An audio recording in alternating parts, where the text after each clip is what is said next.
Hi, everybody. I recently had a conversation with JR Woodward, the author of one of my favorite books this year, The Scandal of Leadership, which I raved about in my review that I already published on the channel. So I was very excited to have a chance to dialogue with him a little bit about it.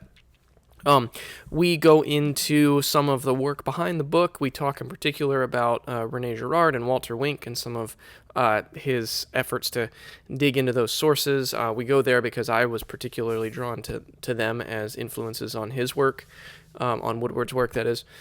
He also wanted to talk about Oscar Romero and the life and model of Oscar Romero as he writes about it in The Scandal of Leadership. And so we had a great back and forth around the figure of Romero and what he means for this whole topic. Of course, we talk about the relevance of the topic in our cultural moment.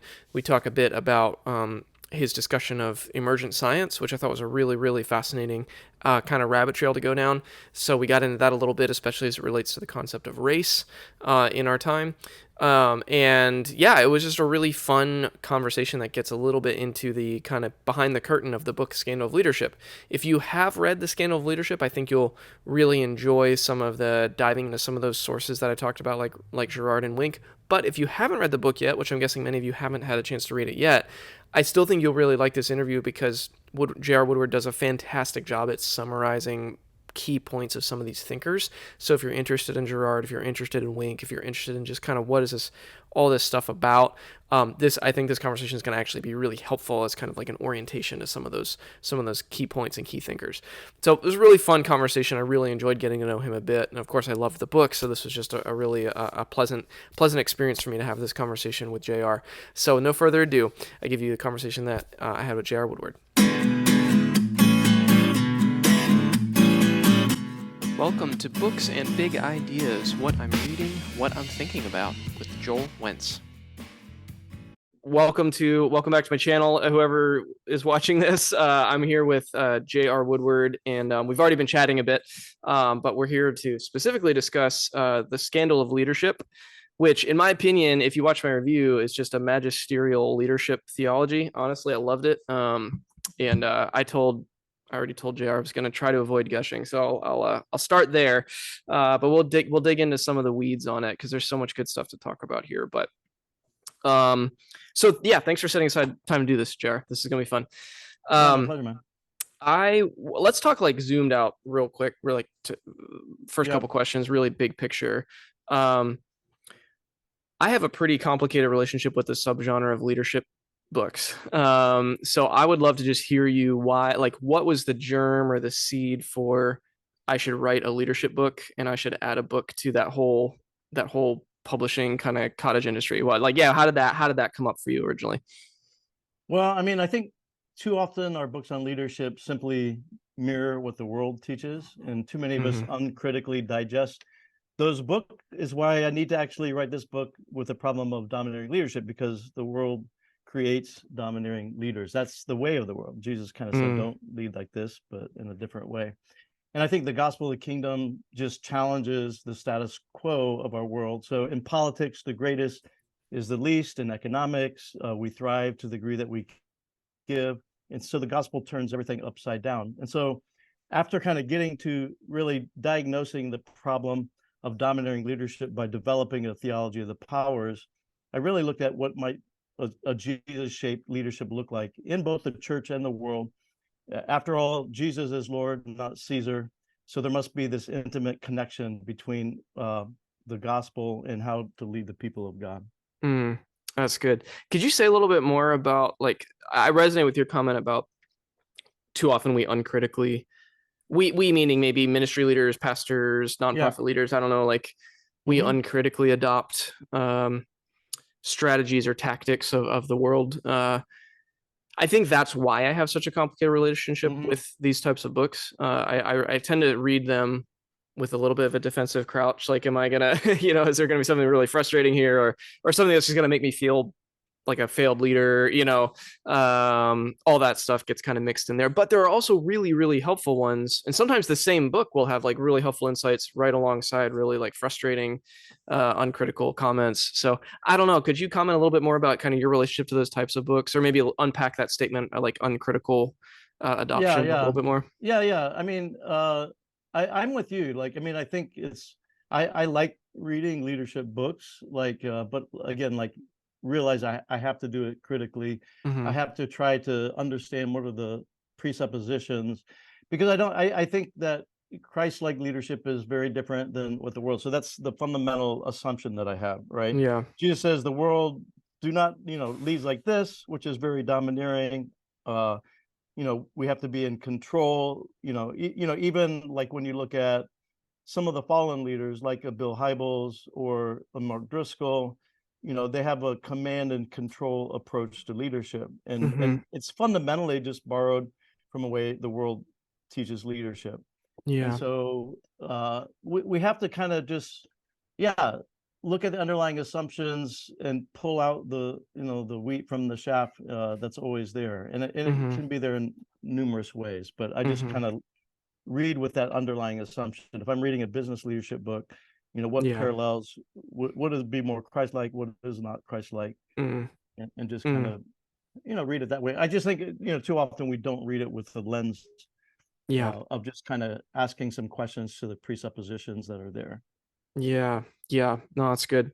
You're making me think of, I'm sure you're familiar with it, the book that came out. It was re-released a second edition not too long ago, but The Way of the Dragon or The Way of the Lamb. Have you Oh read yeah, that? Jamin Goggin a and little a Kyle little Strobel. bit of it. Yeah. Yeah, because they kind of hit the whole powers dynamic and Yeah. utilize. I love like Marva Dawn's work, for example. Yeah. She did her. I loved her PhD work, which was on Jacques Ellul and his Oh. understanding of the principalities and powers. Mm-hmm. And she actually talks about Stringfellow and feels like his articulation of the principalities and powers is the best translation of Oh the wow. powers for today. So I think that was interesting, just because she has studied so deeply in that. Yeah. Obviously, she wrote her book on that, and that was, as I was kind of trying to study the theology of the powers, I had to determine like who was I going to land on to study and to Yeah. focus on. And so after a pretty exhaustive bibliography, that's all I did my first year, is just who's writing Mhm. about it, and then who's kind of being cited as a key person. So you Mm. got like Hendrik Berkhoff, who was an early voice. Stringfellow and Jacques Ellul were both kind of contemporaries of each other. Ellul in France and Mm-hmm. Stringfellow in the U.S. And because I didn't want to learn French, I went with Stringfellow. Yeah. And you know how the PhD work goes. If you're going to use Oh a yeah. significant person, you got to know the No French translations. language. Yeah. And so so Stringfellow became that, and because Stringfellow was the reason why Wink did his trilogy, and Wink being the most cited on the powers, Mm-hmm. to not include him, I would have to give a lot of good reasons why I should not, Right.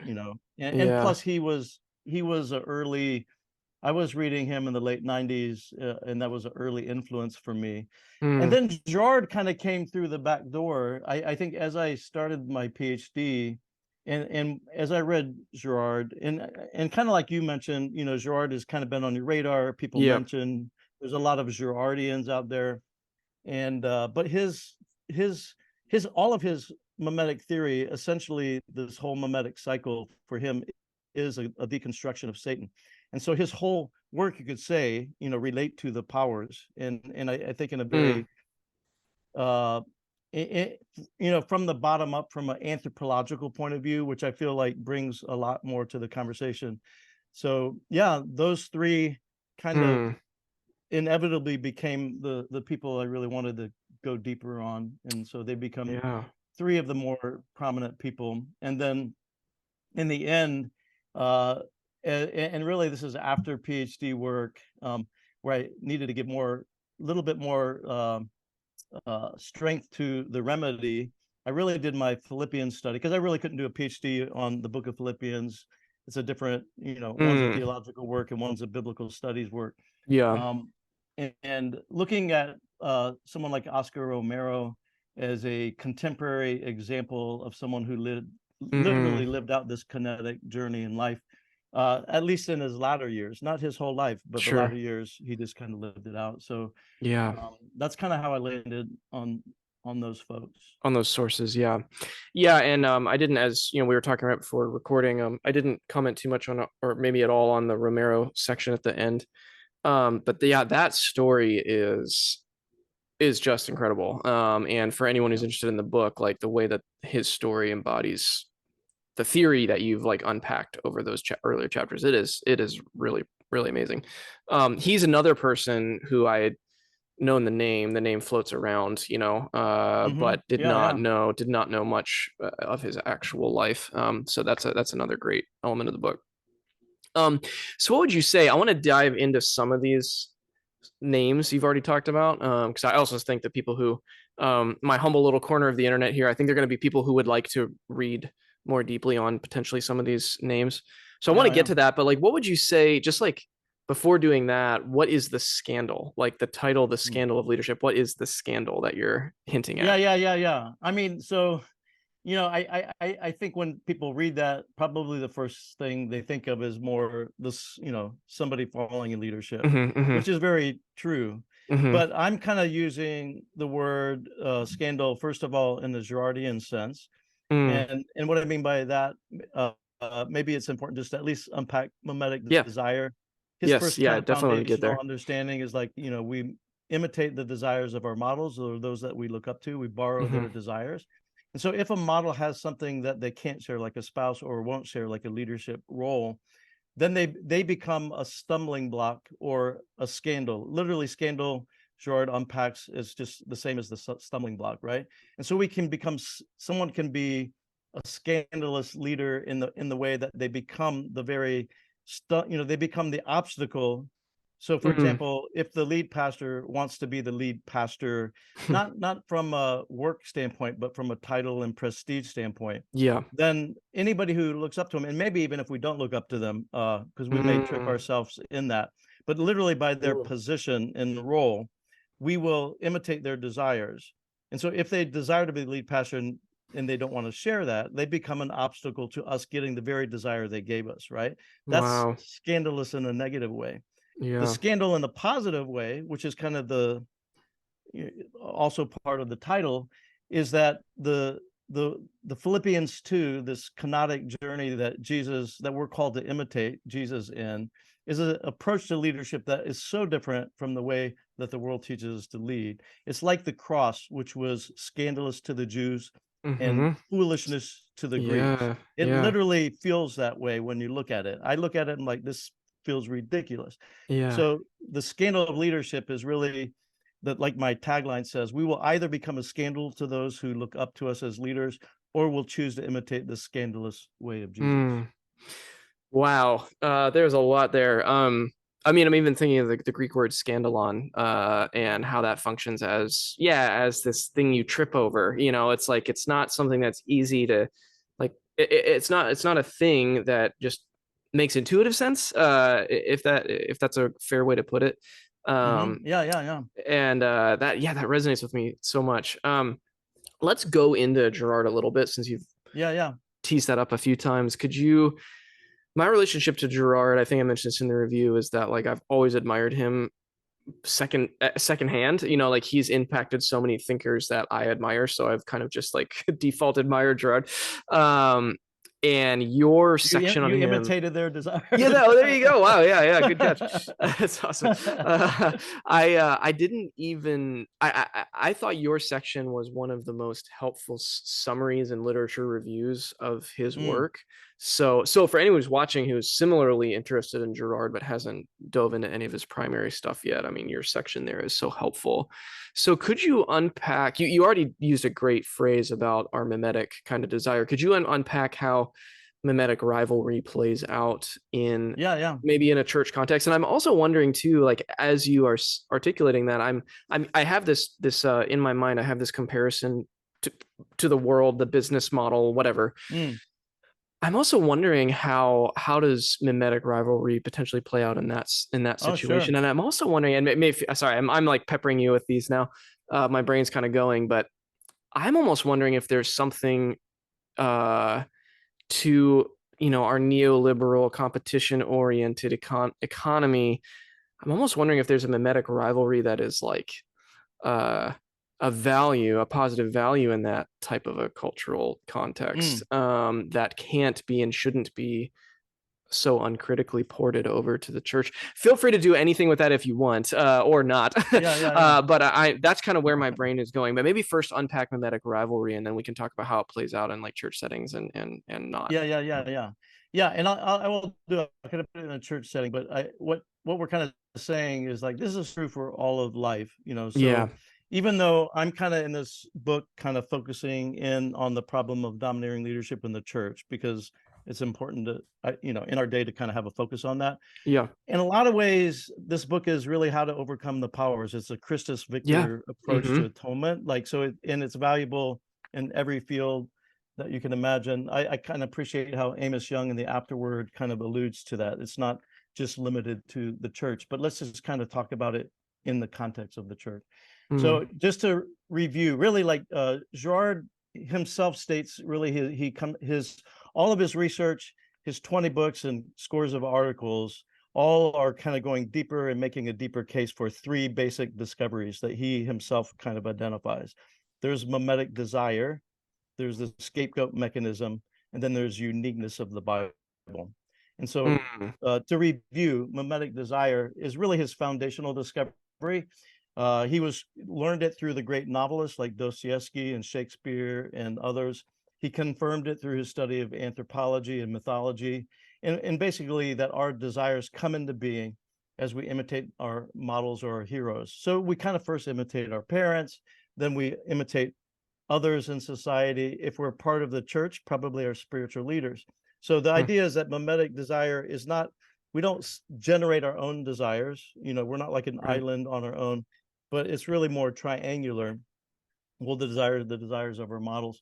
And so, and even he kind of brings up how the last part of the Decalogue that really deals with how we relate to one another helps us understand this. The worst thing you can do to somebody is what? Kill them, so do not murder. The next worst is to take their spouse, so do not commit adultery. The next is to take their property. The next is to defame their name. And then what he kind of lands on in this last of the 10 commandments, the 5 that deal with how we interact with each other, is do not covet it. And then he goes a list of your neighbors, this, that, and the other. It's the longest command and very different than the others. And what we learn from that latter part of the 10 commandments is that we tend to desire what our neighbor has or what our neighbor desires.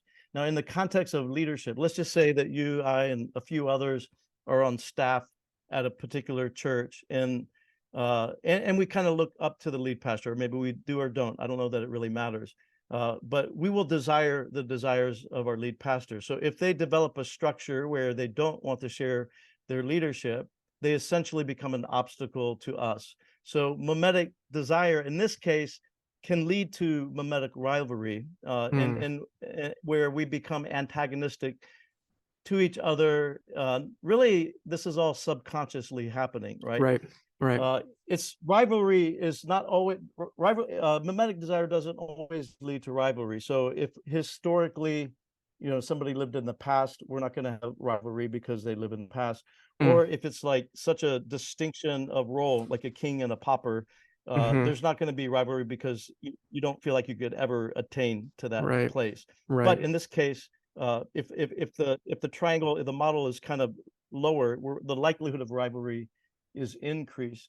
And so as mimetic rivalry increases, what happens is the model actually picks up that we desire to be the lead pastor that they have, so they desire it more, and it kind of snowball effects. And then as the scandals with multiple people start to multiply, it can lead to a mimetic crisis where everybody's against everybody, but nobody knows exactly why. And so the community is now at risk of self-destruction if there's not some cathartic relief to this mounting violence. That's and the so, scapegoat. So then, yeah, that's right. So the mimetic crisis leads to what Girard calls the scapegoat mechanism. And that's when the all against all becomes the all against the one or a particular group. And the scapegoat mechanism takes place as the victim is chosen mimetically, really, through the snowball reaction where they all go against the one. And so we kind of see, maybe to share an example, we see this in Passion Week, right? The powers represented in the religious systems of Israel and the political systems of Rome colluded against Jesus. And then you have Peter, whose love for Jesus is Oh, quite wow. vocal. He's swept up by this mimetic contagion. I mean, as Wow. soon as the apostle is plunged into the crowd that's hostile to Jesus, Right. he is unable to avoid imitating its hostility. And that's why when he was confronted by a 13-year-old girl, which Yeah. in Jewish, mindset is ludicrous, he Yeah. had to deny him, right? Wow. And so if the first of the disciples, if you will, succumbs to this collective pressure, how much more the others? And we kind of see that Yeah. everyone fell to this mimetic snowball effect. Peter denied him, Judas betrayed him, his closest friends abandoned him, and the powers through the government crucified him. And so Mm. desire is not instinctual, it's not individualistic, it's mimetic and social. And I think Wow. the deception of the principalities and powers is that they have sought to hide this power of imitation from us, because it often results in the scapegoat mechanism, which simply kills, steals, and destroys. And so Mm. mimetic desire leads to the scapegoat mechanism, which is a core reason for violence, bloodshed, exclusion, and yet we constantly fall to this deadly sin of envy. And I would say, again, this isn't just something that happens within the community of faith. I Sure. mean, you can see mimetic desire, you were talking about economically, think about, the China and US, as two countries, they're probably mimicking their own each desire to Mm. be number one economically and in other ways, right? And to the Mm-hmm. point where there's kind of mounting violence, and there's Mm-hmm. wars and rumors of wars, usually funded by, in some way, through these countries, right? Yeah. And Mm-hmm. so, yeah, so we see there's mimetic desire, the scapegoat mechanism, and then George's third discovery is the uniqueness of the Bible, and the Gospels in particular. So Girard was, first of all, a literary critic, and he recognized that the Bible was unique amongst all other literary texts in a particular way, in that the Bible revealed and exposes the powers for what they sought to hide. So while the whole mimetic process, including the scapegoat mechanism. So in most literature before Christ, we see the story through the eyes of the perpetrator. But in scripture, and especially in the story of Jesus, we see the story from the standpoint of the innocent victim. In fact, we see that God, through raising Christ from the dead, stands with the victim. And Mm. so the good news, the life, death, and resurrection of Christ reveals the scapegoat mechanism for what it is. And Jesus exposes the work of the powers, becoming the innocent scapegoat, thus revealing what's been hidden from the foundation of the world. Wow. And so Jesus opens our eyes to the innocence of the victim. And through the resurrection, we understand that God stands on the side of the victim, Yeah. thus giving us the intelligence of the victim. And Girard would say that only societies that have lived with the Jesus story, they have they have the intelligence of the victim. We wouldn't have that before. We would have looked at things from the eyes of the perpetrator. Because for the Mm. scapegoat mechanism to actually bring a sense of peace and tranquility to the community, everybody had to believe the scapegoat was Right. guilty. And now we're in a place where we understand the innocence of the victim. Therefore, we don't all agree on the scapegoat, and thus kind of creates a new tension for us. Hmm. Wow, that was awesome. I have so many possible threads to pick up on there. I'll riff on it a tiny bit, and then you can respond Yeah, however you want. But first of all, that thinking about the progression of Passion Week through the mimetic rivalry concept is really fascinating.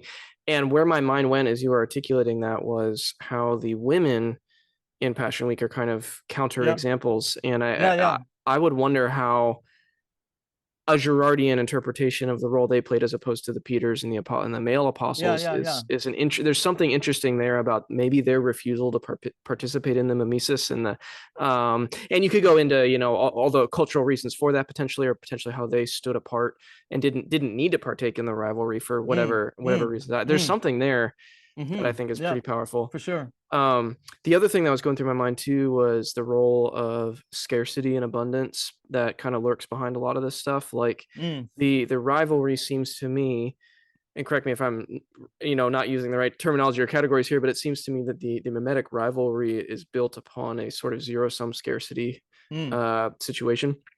So if the thing that the leader is desiring, and maybe this could feed into how the principalities and powers operate. You talked about deception and lies, and I wonder if I'm also a verbal processor, so I'm thinking about this as I'm saying it, but like I wonder if part of the deception is the idea that it's a zero sum thing that we're pursuing. So like Mm, the glory of leadership, the prestige of leadership, the celebrity of it, if you want to use that term. Uh, if it's scarce and zero sum, then the leader desires it, and the people who are following the leader are copying that desire for a zero sum resource that can't be shared, or can't be shared infinitely, at least. Hence, the rivalry is precipitated. Whereas, but if that's a lie, and there's so many lies that prop that up, right? There's so many yep. lies that prop that up, and maybe that's part of how the principalities and powers function, is to keep those lies active. But the correction to the lie of scarcity is abundance, a word of abundance, And so I wonder how that's some of the stuff that's kind of frothing around, and as you're articulating all this stuff, and I wonder how that Yeah, yeah. how that could play out. What's your response? Yeah, yeah. Really good insights. I think it related to the women. I think it's interesting that again, the gospel story is kind of revealing something hidden. And Mm-hmm. what's interesting is a lot of people will say this whole like demonizing a scapegoat, and then what Girard would say is we also then demonize them because of the peace after the Uh, scapegoating happens. A peace transcends the community for a season until they have to repeat the process. And so this whole kind of myth, you can find that in mythology in all yeah. types of people. And so some people would say, try to shy away from all of that because Jesus is just like every other mythology. But what Girard would do is like he presses in and says, no, like there is a lot of similarity, but where there are differences is kind of where it's key. One would probably be that the women were not part of that. That was kind of a distinct thing that you pick up on, right? Mm-hmm. Automatically. And then the other thing is that usually the divination was by everybody who scapegoated the person. So Mm. everybody would look at that person as in godlike form.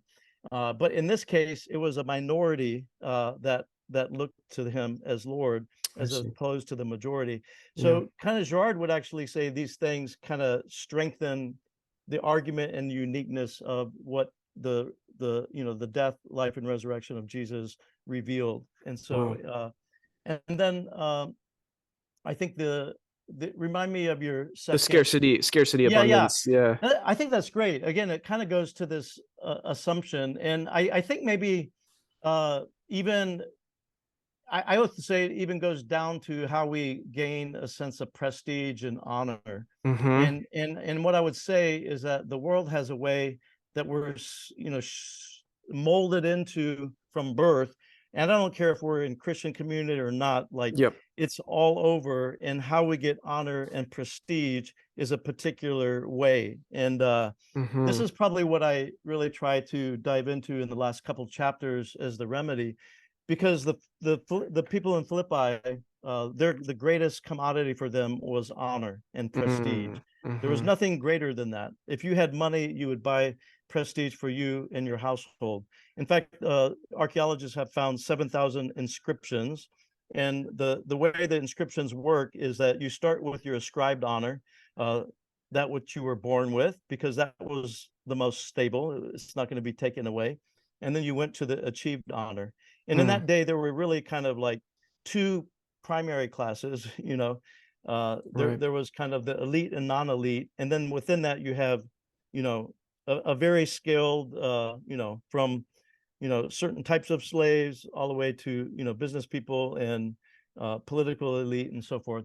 The chasm between the non-elite and elite was pretty much unpassable. Right. And but the point being that the way I kind of partly understand this kenotic journey, where Jesus, who was God, Yeah. did not consider that something to be grasped or something to be kind of to use for his own advantage, but he became a human, and then not only became a human but became a slave, Mm-hmm. and so he became the least. In fact, it says like he became a nobody. Yeah. Now, when I think about that, like what does it mean if I were to tell you like to imitate Christ, become a nobody? Yeah. I think for me the first thing is like, well, gosh, does that mean like uh I'm not valued, I have no sense of Mm, worth. Like mm-hmm. I don't think it's saying that, but it's like nobody in the way that the world calculates somebody and nobody. That's good. and Mm-hmm. and so he's speaking, I think, in this kenotic journey of a completely different way to construct our sense of identity. Yeah. And by the way, I would say our identity and our telos shape our praxis and how we use power.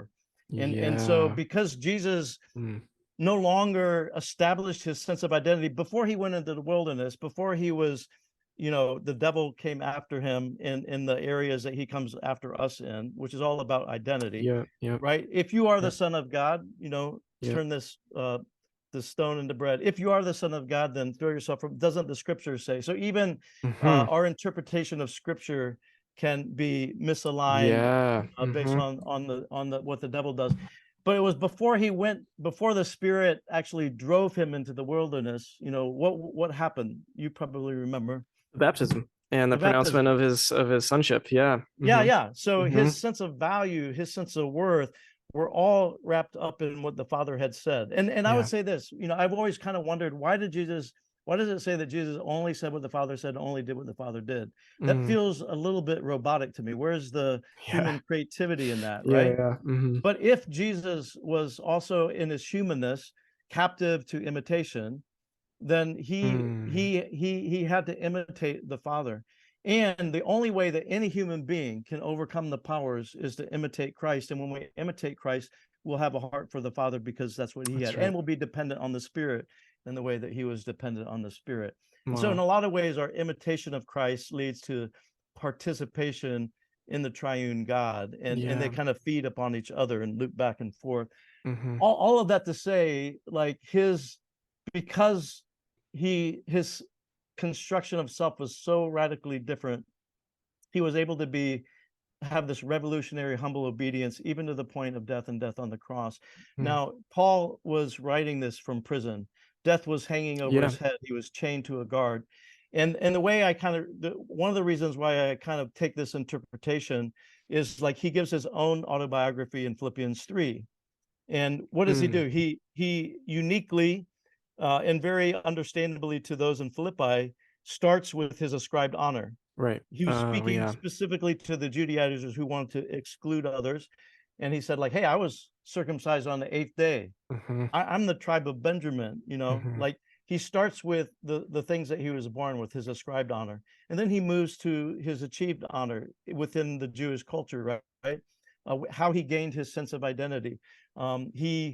He was a Pharisee of the Pharisees, as with the law, faultless, as with the church, persecuting it. Like, those were Mm. things that earned him much prestige and honor in the Jewish community. And he basically says, all of that I consider garbage Garbage. Yeah. Mm-hmm. compared to knowing Christ, the power of his resurrection and the fellowship of his suffering.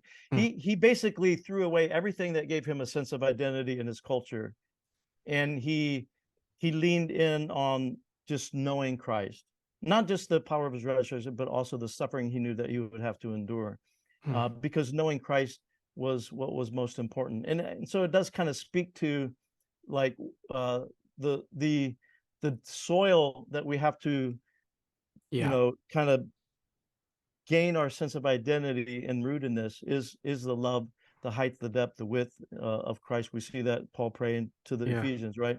Yeah. That's always the foundational, because if Yeah. our identity, if we, and I mean, I struggle with this constantly, right? Like, Sure. getting identity by this. And by the way, the more someone gets recognized and honored in the way of the world, the more the Yeah. greater the temptation. And that's why I think the proverb says that a man will be tested according to the praise given him.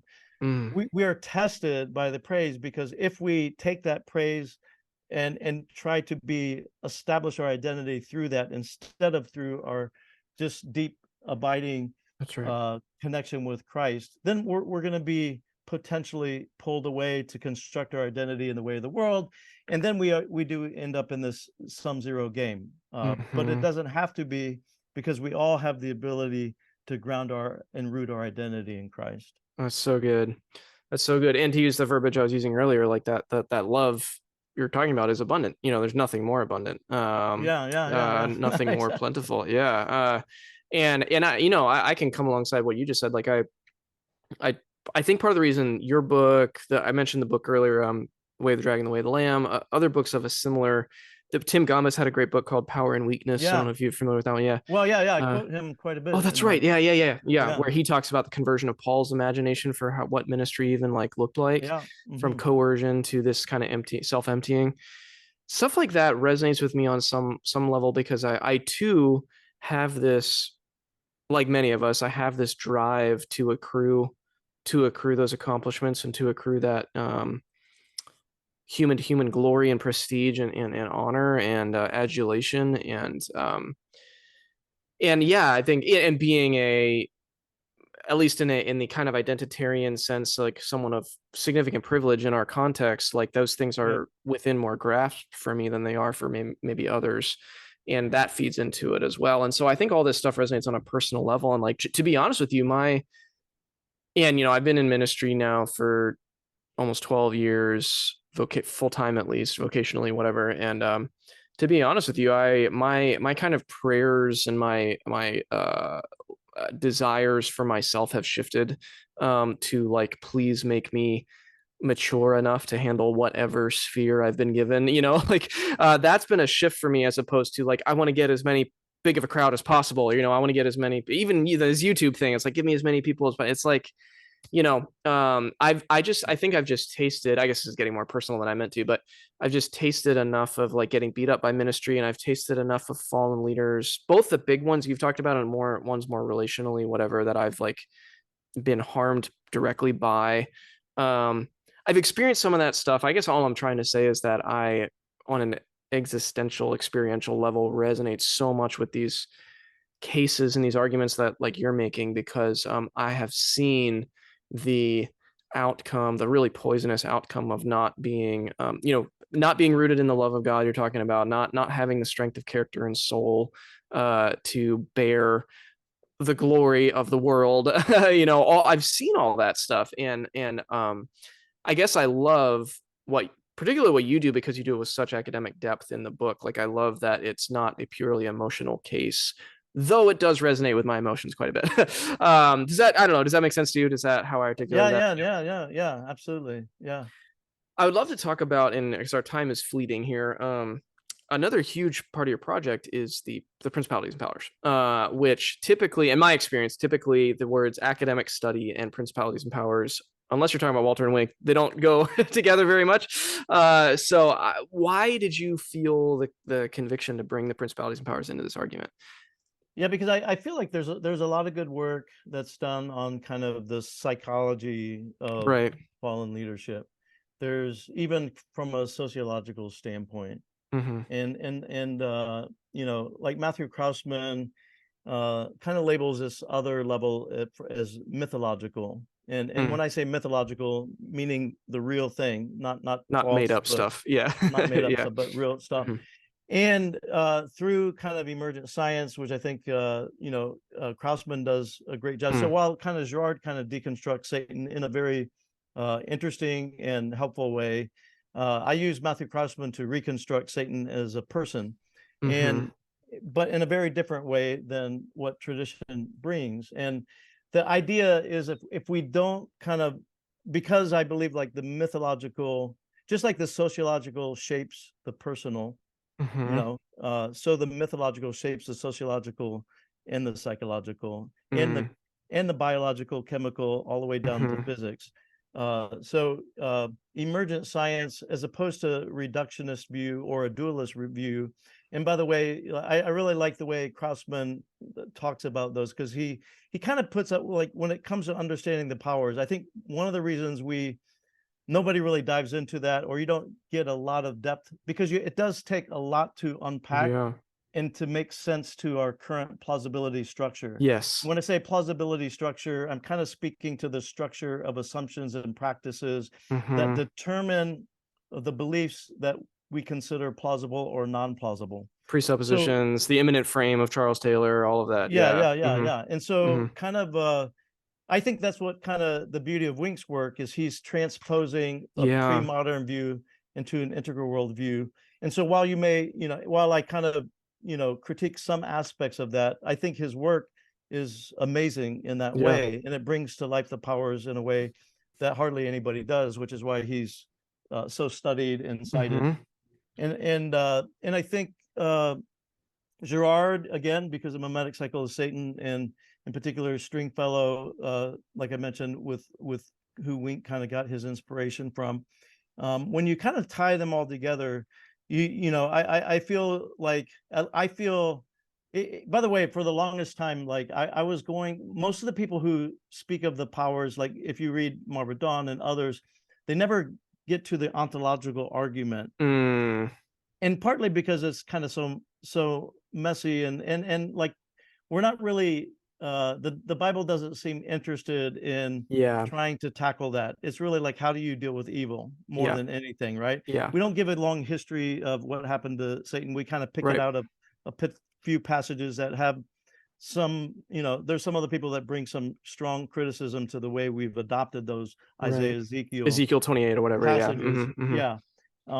But whatever we kind of think of those, we've developed this storyline, and I think it's unhelpful for us today to take the power seriously, because I think a pre-modern view, basically, we don't consider the powers having much effect. Right. I think in general, with most people's plausibility structure, they're living in the Yeah. West, but then we can be like we can move to a Boltman who kind of reduces it to the individual's struggle, with all the things we struggle in life. So he kind of demythologizes the powers. There's Hmm. not any real reality to them. It's really just a way to show our struggle. Now, Hmm. what he does, though, is he kind of guards, the responsibility of human beings, right? It was Adam who sinned, and so sin is introduced by us.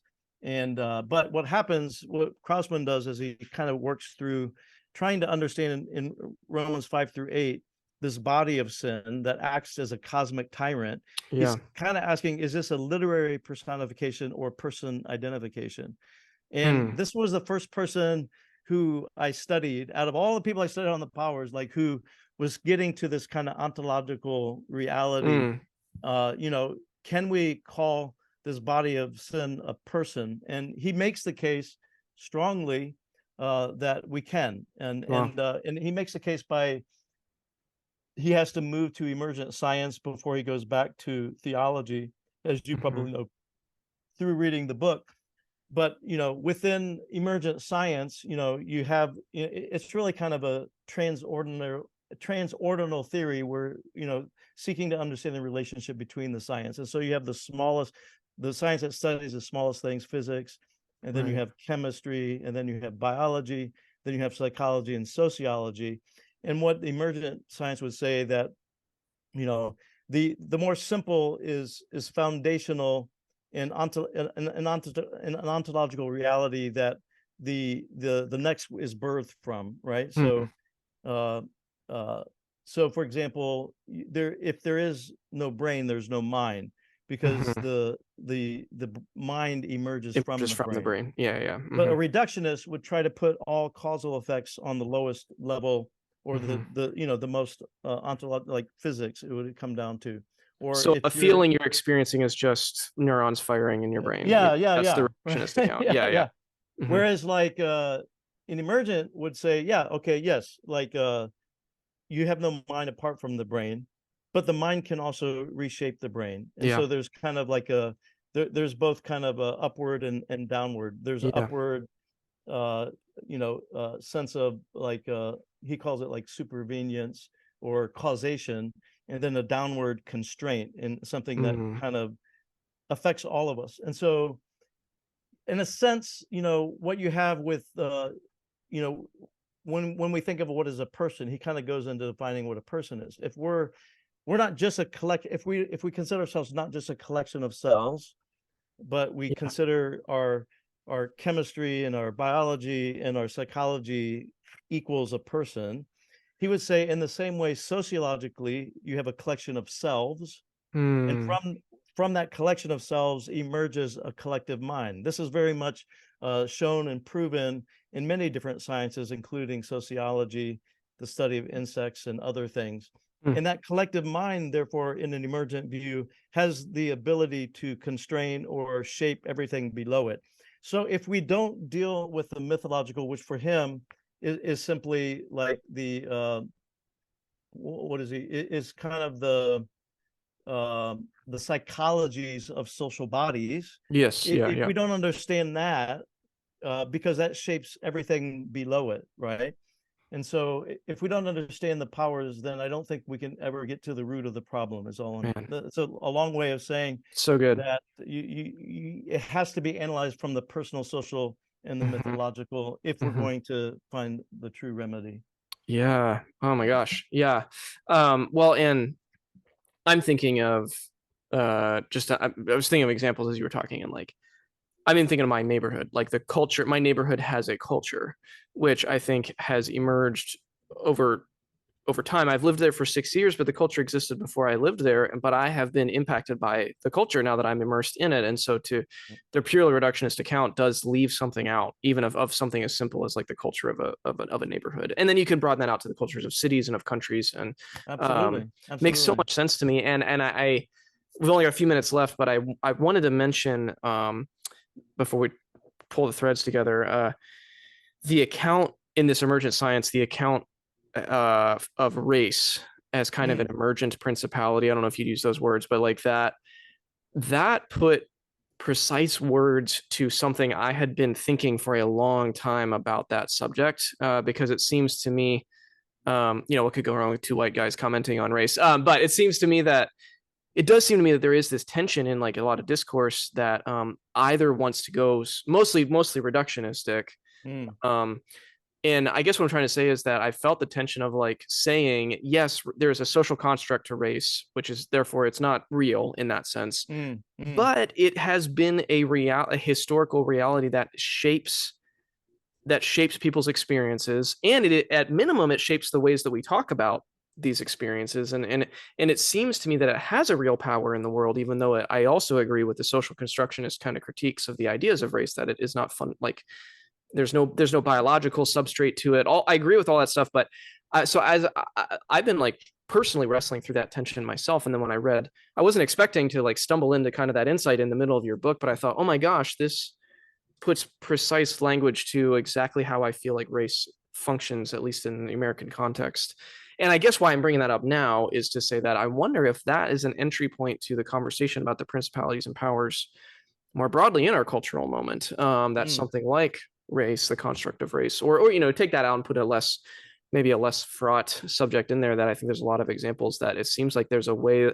To your point earlier about kind of transposing a pre-modern view into more modern language, and how we can even get a grasp on it and talk about it in a way that makes sense to people, that we'd ideally love to reach with the gospel. It seems like there's opportunities here. I don't know. Does that resonate with you? What's Yeah, your yeah, for take on sure. that? Yeah, yeah. I mean, so like what I feel like Stringfellow does well is kind of talk Mm, about principalities as image, institution, and yeah, ideology. right. And so I Yeah, think I love what we that. see with racism, it's really an ideology that is basically in the collective mind. I would say it's Hmm. in the collective mind of all nations. I don't know any nation that doesn't deal with Yeah, racism of some sort. There's yeah, always kind of like the pecking order that people put. yeah. And so that's in Satan is the god of this world for a good reason, and partly because of racism sits in that kind of Mm, mythological space that is kind of born from the personal actors, because racism is real in the personal, but it right. it creates these racialized social systems, and we obviously have much evidence of that. Hmm. But more than that, it's in the mythological mind, and so Mm, it's kind of unescapable.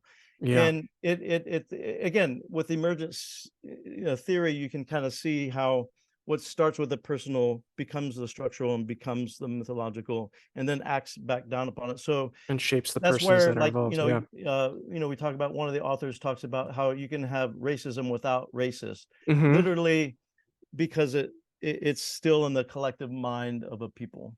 Yeah.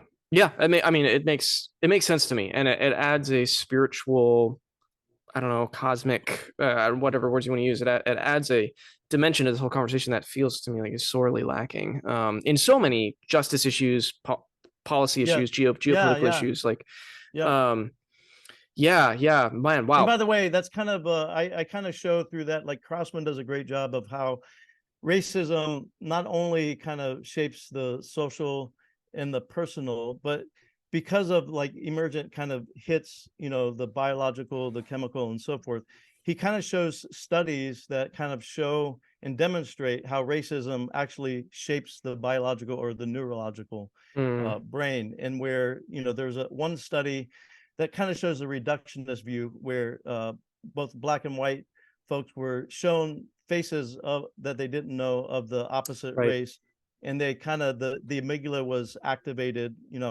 and through the testing. But then later in 2005, there was a study done where actually black people, when they were shown black faces, were also had the Hmm. amygdala doing, which kind of shows something happening societally that was affecting even the black person. Even a And then pre-conscious kind of response. Yeah. right, right, Hmm. right. And then there was a study done between a white and Japanese, and there was no amygdala Mm, shown from the out group. And so through those studies, they actually launched an entire new field called social neuroscience because of and Crossman concludes that race as a category seems to be constituted and maintained through multiple feedback loops of supervenience and downward causation, which again mm, kind of is support of this emergent view of yeah, understanding racism, which it does bring a lot of power and help in understanding that tension. And I and think so. again, Christ is the only way to overcome the powers is through Yep, an outside source, and only through imitating Christ that's right. can we overcome this. That's right. Through yeah, Yeah, well, that's exactly what I was thinking. I was like, oh, as you were talking, I'm like, this connects. Race is just one example, kind of with a name yeah, to it, but it connects to the broader conversation about the scandal of leadership in our time, which is like, uh, imitating the canonic pattern of Christ, as you're talking about, is the way. And I mean, I keep thinking of Colossians. The principalities and powers were emptied out and shamed, by this powerful victory that looked like a defeat. And that's the pattern that plays out, that leads to the defeat of things like racism. But take that out and put in other principalities and powers that have emerged into this kind of collective, consciousness that you're talking about. It's just such a powerful, and for me it's like an exciting vision for leadership, with the caveat that it does mean it looks cruciform.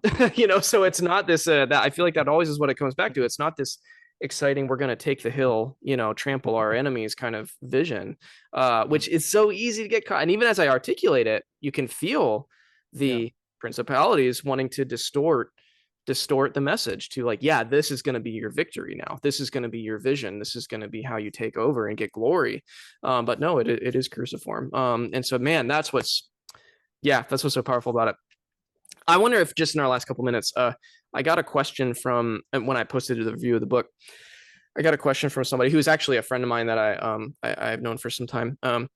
And he's a person who, he might be watching this, so you know who you are, but he's a person who got really beat up in ministry. And one of his questions about your book was something to the effect of, like, kind of how do you wrestle with the, he used the term Marlboro man, image of the rugged individual pastor leader in our culture. And I know that expectation that was foisted upon him by his congregation is part of what Mm, really, like, mm, led to some serious hurt. And ultimately he's not in that role anymore, unfortunately. But I just wonder, with him in mind, I know you don't know him, but I know you probably know people who have been through those yeah. experiences. With him in mind, I wonder if you'd want to offer any kind of just closing, like, encouragements to pastors or ministry leaders, or final kind of words that have kind of come from your project that you would offer to somebody who's in our cultural moment in America in this decade, looking to be a healthy leader that's going to rub against the grain of so many of the Mm. cultural expectations and how the principalities and powers are going to work.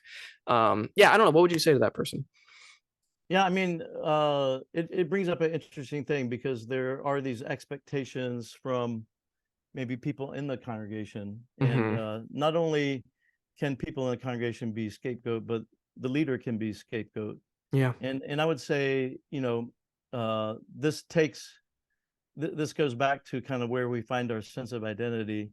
And the fact is that I think the fear of death is kind of what hangs over all of us. Mm. But what is, one way of thinking about death is when you become nothing, that like death in the sense that we're talking about, that I'm talking about here is like, just think about you become literally nothing, valueless, worthless. Mm. Um, when we fear death, we're more likely to imitate the principalities and powers. We're going to be pushed to that.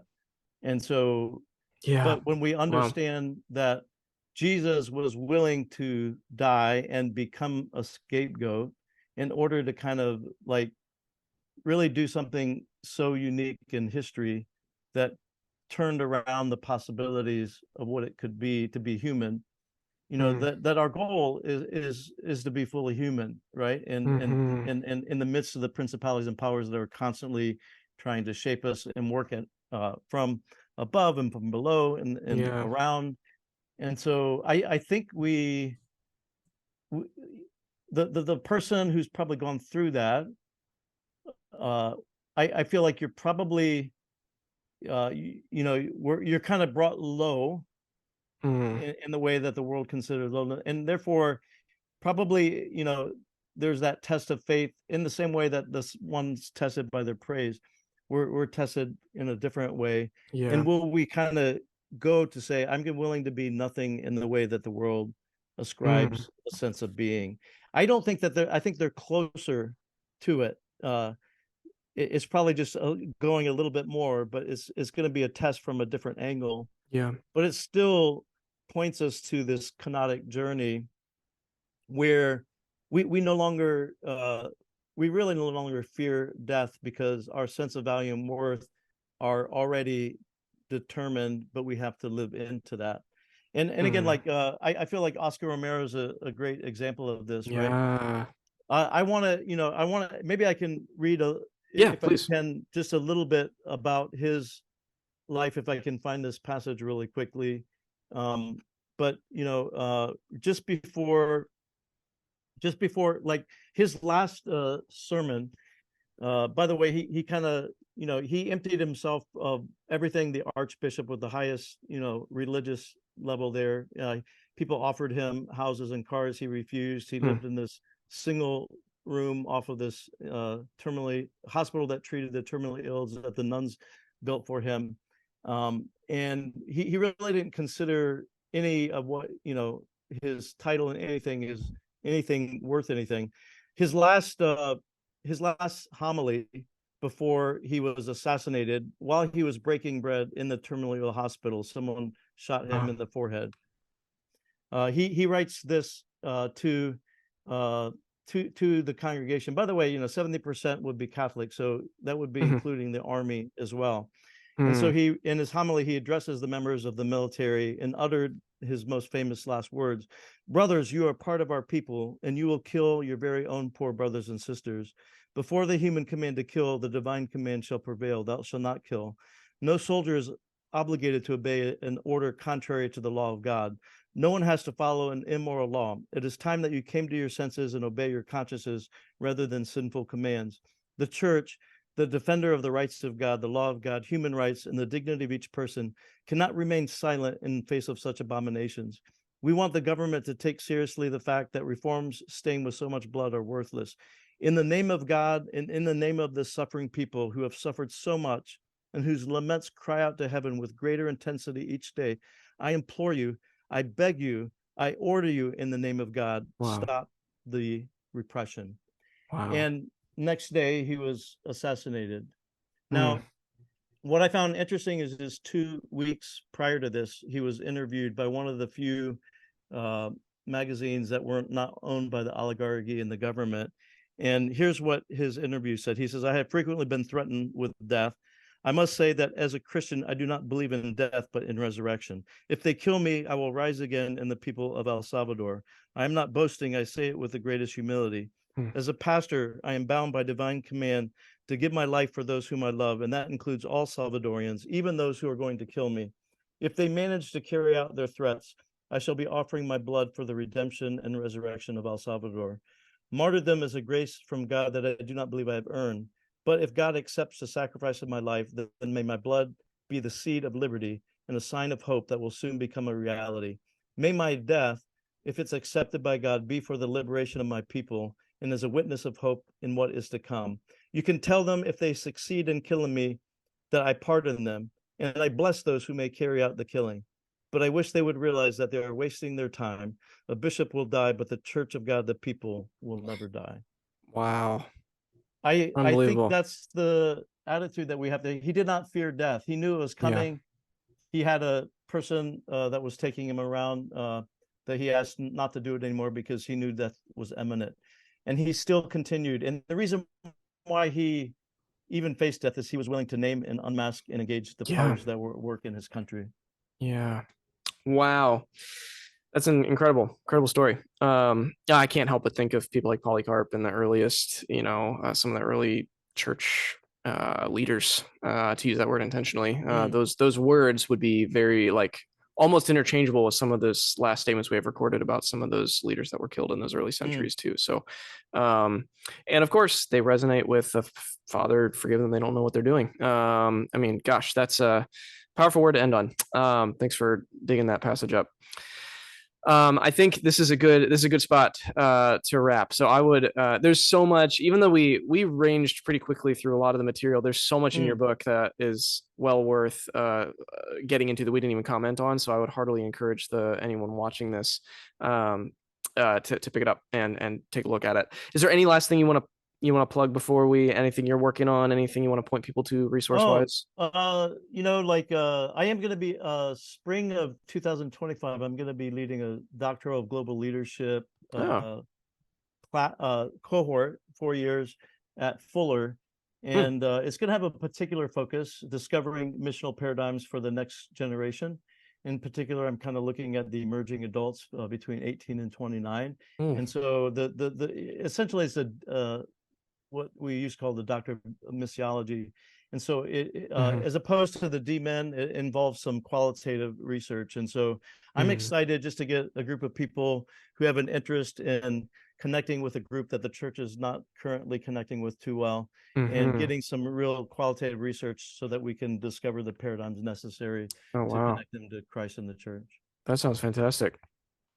Well, thanks, JR. Man, this was a great, really fun conversation for me. Really thought provoking. And I can't thank you enough for your work on the book. It really is. It's a needed text right now. Thanks for having me, man. I appreciate Yeah, your absolutely. reading it and helping to get the word out. So Absolutely.